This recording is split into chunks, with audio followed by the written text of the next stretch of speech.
नमस्कार, मेरा नाम संजय कुमार। मैं बताने जा रहा हूँ निवेश के लिए सही स्टॉक कैसे चुने, क्योंकि हम लोग के लिए दिक्कत हो जाता है सही स्टॉक चुनना कि किस कंपनी में निवेश करें, किस में नहीं निवेश करें।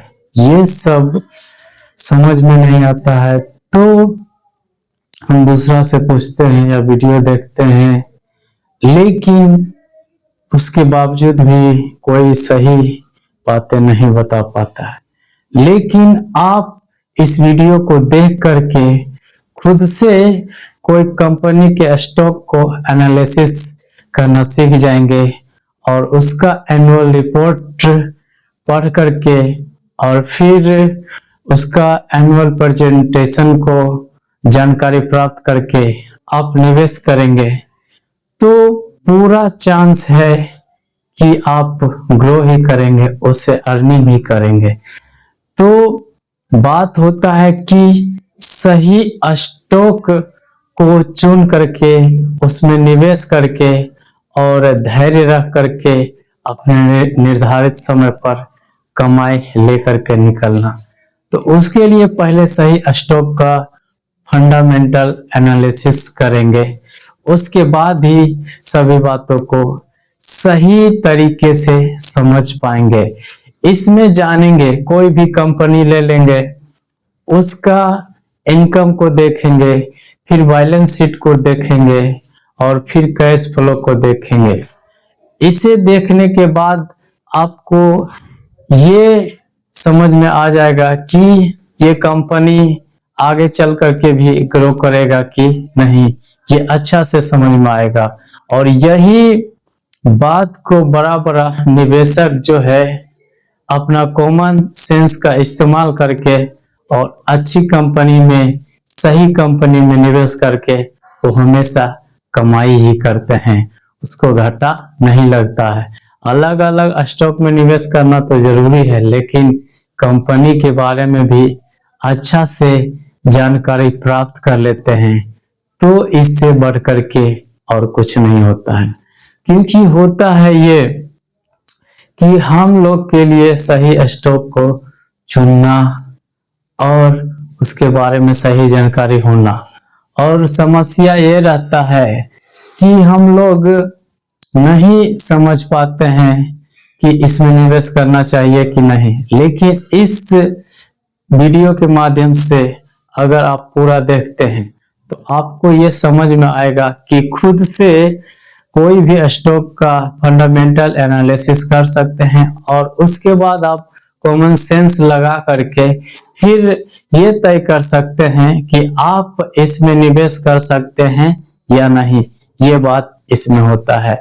तो उस फंडामेंटल एनालिसिस को आप स्क्रीन पर देखिए, उसके बाद मैं फिर मिलता हूँ।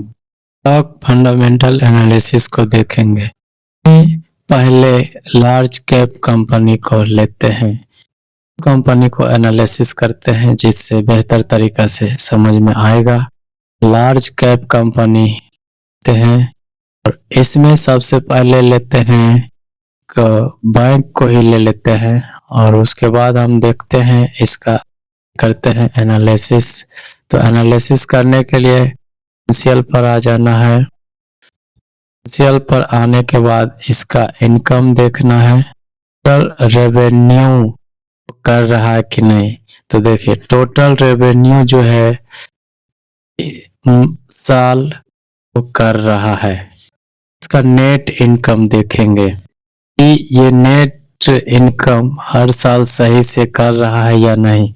ये नेट इनकम साल जो है इससे बढ़ोतरी हो रहा है, कभी घटा है, हमेशा बढ़ोतरी हो। ये कम में इसका हम बैलेंस शीट देखते हैं। बैलेंस शीट देखने इसके पास मतलब कितना संपत्ति है और वो संपत्ति बढ़ रहा है कि नहीं। ये संपत्ति भी जो है रहा है, बढ़ रहा, और संपत्ति टोटल जो है, टोटल संपत्ति इतना है, इतना में से बढ़ोतरी हो रहा है। की बात करें तो वो दिन प्रति साल के हिसाब से वो संपत्ति जो है बढ़ ही रहा है, घटा नहीं, तब ग्रीन सिग्नल है। इसमें हम देखते हैं फ्लो, कैश फ्लो की बात करें, कुछ माइनस में ज्यादा करके बढ़ोतरी ही हुआ है, ज्यादा करके बढ़ोतरी ही हुआ है। इसका कैश फ्लो देखते हैं, कभी कभी घटा है, से आ रहा है कि नहीं, ये सब देखें तो कभी घटा है कभी बढ़ा है। ज्यादा देखें तो बढ़ा ही है, इससे भी ग्रीन सिग्नल है। हम का रिपोर्ट देख सकते हैं, एनुअल रिपोर्ट, फिर इसका इन्वेस्टर का प्रेजेंटेशन भी देख सकते हैं, क्या है न है। ये देखने के बाद हम अब आइए ओवरव्यू में क्या बताता है इसका ग्राफ। हम 5 साल का ले लेते हैं, इसका ग्रीन ग्राफ बता रहा है। पहले क्या देखें, पहले इनकम देखें, फिर बैलेंस शीट, फिर कैश फ्लो, ये सब देखने के बाद दिमाग लगाएं ये ग्रो कर रहा है कि नहीं। हम इसी से जुड़ा हुआ एक कंपनी और ले लेते हैं कि स्वान गया है, ले लेते हैं तो को ही, और फिर हम इसका एनालिसिस करते हैं। एनालिसिस करने के बाद हम लोग पता लगा सकते हैं क्या है इसका नहीं है। इनकम को देख लेते हैं। सबसे पहले रेवेन्यू कुछ बढ़ा है, अभी घटा भी है। एक तरह से देखा जाए तो रेड सिग्नल का थी है टोटल। फिर इनकम देखते हैं, इसमें गया है माइनस में, माइनस में गया है, भी एक रेड सिग्नल है। इसका कैश फ्लो देखते हैं, बैलेंस शीट देखते हैं, शीट देखें, करंट स्टेटस देखने की बात है तो इसमें भी कभी बढ़ा है कभी घटा है, भी रेड सिग्नल है। और इसका टोटल एसेट देखें तो इसमें भी जो है बढ़ा है तो कभी घटा है, तो ये भी रेड सिग्नल है। फ्लो को देख लेते हैं, ये भी कभी कमाई हुआ है कभी माइनस में गया है। और फ्री कैश फ्लो देखते हैं कि कभी माइनस में, तो रेड सिग्नल ही है। हम एनुअल रिपोर्ट भी देख सकते हैं। रिपोर्ट में बात करें, एनुअल रिपोर्ट दिया हुआ है लेकिन वही इन्वेस्टर का प्रेजेंटेशन नहीं दिया हुआ है। अब हम इसका व्यू देखते हैं साल का, में कुछ दिक्कत हुआ लेकिन यही है रेड सिग्नल है। के अनुसार से तो गलत लग रहा था, लेकिन ये जो है ग्रो ही करेगा भविष्य में और ग्रो कर रही है। बीच में जो है 2022 में हमें गया है लेकिन ज्यादा करके नफा ही हुआ है। देखें किस प्रकार से दो कंपनी का फंडामेंटल एनालिसिस किए हैं। अब स्मॉल कैप कंपनी में एक का देख लेते हैं और उसके बाद अच्छा से समझ में आ जाएगा। स्मॉल कैप कंपनी में हम किसी को भी ले लेते हैं जो कि जिस कंपनी के बारे में या कोई बैंक है उसके बारे में जानते हैं तो उसको भी देख सकते हैं, जैसे कि बंधन बैंक हो गया। देख लेते हैं क्या है, फाइनेंशियल बातों को देखते हैं तो अच्छा से समझ में आ जाएगा।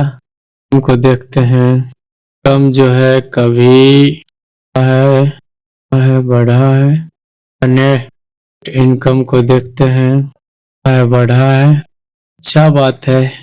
देखते हैं इसका बैलेंस शीट को, इसके पास कितना है, बढ़ते गया है, टोटल एसेट में से बढ़ते गया है या घटते गया है, इसको देख जो है बढ़ते ही गया है। कैश फ्लो देखते हैं, फ्लो में ही घटा है कभी है, इसमें ठीक है। फ्री कैश फ्लो देखते हैं, फिर कभी माइनस में गया है कभी बढ़ा है कभी घटा है, ये हुआ है, एक अच्छा है। एनुअल रिपोर्ट देखते हैं, देखिए एनुअल रिपोर्ट भी हुआ है, इन्वेस्टर का प्रेजेंटेशन भी दिया हुआ है। अब हम इसका व्यू देखते हैं कैसा है साल का, साल घटा, क्योंकि कुछ कुछ जगह पर दिक्कतें हुआ है इस वजह से का जो है रेड है। तो हम देखें दो कंपनियों का इसमें पता चला कौन किस कारण से बढ़ा है और किसका ग्राफ अच्छा ग्रीन है, किसका रेड है, ये सभी बातों को समझ पाए हैं बेहतर तरीका से। इसमें देखे हैं इनकम शीट, कैश फ्लो, दो कंपनी का स्टॉक का फंडामेंटल एनालिसिस, यही सब बातों से और आप अपने हिसाब से किसी भी स्टॉक का एनालिसिस करके उसमें निवेश करेंगे को कमाई ही होगा। तो देखें किस प्रकार से कोई भी एक कंपनी को चूज करते हैं और चूज करने के बाद उसका फाइनेंशियल बातों को समझने की कोशिश करते हैं। उसमें सबसे पहले देखते हैं उसका इनकम, उसके बाद उसको देखते हैं कैश फ्लो, फिर बैलेंस शीट को देखते हैं। तो ये सब देखने से सभी बातें अच्छा तरह से समझ में आ जाता है और यही बातें बताए थे कि ये सब देखने के बाद हम कॉमन सेंस लगा सकते हैं कि किस स्टॉक में निवेश करना चाहिए या नहीं, ये तय कर पाएंगे आप खुद से। तो यही बात है और इसे ही समझना था। जो इसको समझ जाता है वही व्यक्ति जो है स्टॉक मार्केट से या शेयर बाजार से कमाई कर करके ही निकलता है। लेकिन जो नहीं समझता है, केवल किसी से सुन लिया और दिमाग में आ गया कि हाँ शेयर बाजार से कमाना, स्टॉक मार्केट से कमाना है और निवेश करके, लेकिन कंपनी के बारे में जानकारी ही नहीं है। जानकारी नहीं है तो जाहिर सी बात है कि आप लोग कमाई करने के बजाय आप पैसा को डुबाएंगे ही, नुकसान ही कर पाएंगे। इसलिए ये सब बचने के लिए चाहते हैं तो स्टॉक का फंडामेंटल एनालिसिस खुद से करने के लिए सीखिए। कोई भी एनालिसिस टूल होता है उससे लेकर के खुद से कीजिए और इसमें जो टूल का इस्तेमाल किए या तो उसी का लेकर के खुद से एनालिसिस कीजिए और उसके बाद ही आप जो है निवेश कीजिए। तो उसमें आपको निश्चित रूप से कमाई ही होगा, आपको ज्यादा जोखिम भी उठाना नहीं पड़ेगा। क्योंकि देखे हैं एनालिसिस में कि शुरू से लेकर के उसका अंत तक ग्रोथ ही हुआ। तो वैसी कंपनियों में हम लोग को निवेश करना चाहिए ताकि बातों को सही से समझ करके निवेश करें तो कमाई ही हो। तो मैं उम्मीद करता हूँ ये वीडियो आप लोग को अच्छा लगा होगा। उत्साह बढ़ाने के लिए लाइक कीजिए, शेयर कीजिए और कमेंट करके बताइए कि ये वीडियो आपको कैसा लगा। चैनल पर पहली बार है तो सब्सक्राइब कर लीजिए, घंटी कॉल वाले बटन पर दबा दीजिए। फेसबुक पेज पर देख रहे हैं तो फॉलो कर लीजिए, ऑल वाले वीडियो को नोटिफिकेशन अनेबल कर दीजिए। धन्यवाद।